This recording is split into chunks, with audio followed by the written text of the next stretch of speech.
করার চেষ্টা চলবে কারণ নিজাত পুশ করেছেন, কুটকুস ঢুকেছে থার্ড ফ্লোর থেকে এন্ট্রি করার চেষ্টা, সেখান থেকে শিকর রিভাইভটা হয়েছেন, স্যামু ডিফেন্ড করার চেষ্টা, ফার্স্ট শট যাবে, সেখান থেকে লাসি, সেখান থেকে ব্লেড প্রস্তুতি নিয়েছেন, নিজাত থার্ড ফ্লোরে চলে আসেন, কাপির ল্যান্ডমাইন সেখানে ব্রেক করার চেষ্টা চলছে, বাম পাশ থেকে আক্রমণ হয়েছে কাপির ওপর, নিজাত এখনো লক্ষ্য করছেন প্লেয়ারদের বাট কুটকুস এন্ড ব্লেড এন্ড নিজাত থার্ড ফ্লোরে চলে গেছেন, কাপি সেখানে যেতে পারেন এসেক 9 এর মতো আন্ডারটেকার স্পোর্টস আমরা বিদায়টা জানিয়ে ফেলবো, ওয়ান চার্ট রয়েছে, দুইটা এলিমিনেশন দিয়ে, ও মাই গড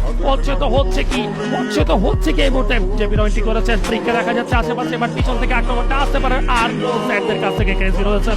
ফ্রিকের সাথে ওয়ান গান ব্যাটলে জড়াতে পারেন তিনি, দেখা যাক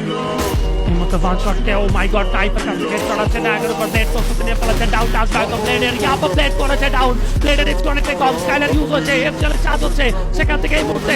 ও মাই গড জব মেকার্স কাছে গেটে আউটলেট হতে দেখলাম, কুটুসের ফিনিশটা আসছে, নিজাত সেখানে প্রস্তুত, রিভাইভটা করতে হবে, ব্লেডকে দেখা যাক, ব্লেডের কথা বলে M590 লাগাতার চার্জ, আরো একটা শট বাট নাও, অপর পাশ থেকে শটগুলো আসছে, কুটুস বেঁচে থাকা মুশকিল, বেঁচাতে পারবেন কিনা, এফজেল যেভাবে প্রেশার করছে, মেন্টাল যেভাবে আসছে থ্রোবলের কারণে বলগুলো সেখানে থাকছে না, বাট আজকে এলিমিনেশন নেওয়া red Haque, O my god হচ্ছে কি আমি কিছুই বুঝতে পারতেছি, রোমান সেখানে ড্রাগনকে এলিমিনেট করবে, ভাই এতগুলো player, O my god, now physics সেখানে ফিজিক্স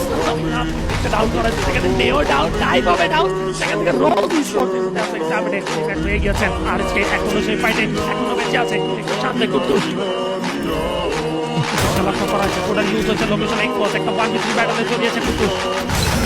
ওয়াটা ব্রেক, দুর্দান্ত মুভমেন্ট, ব্যাক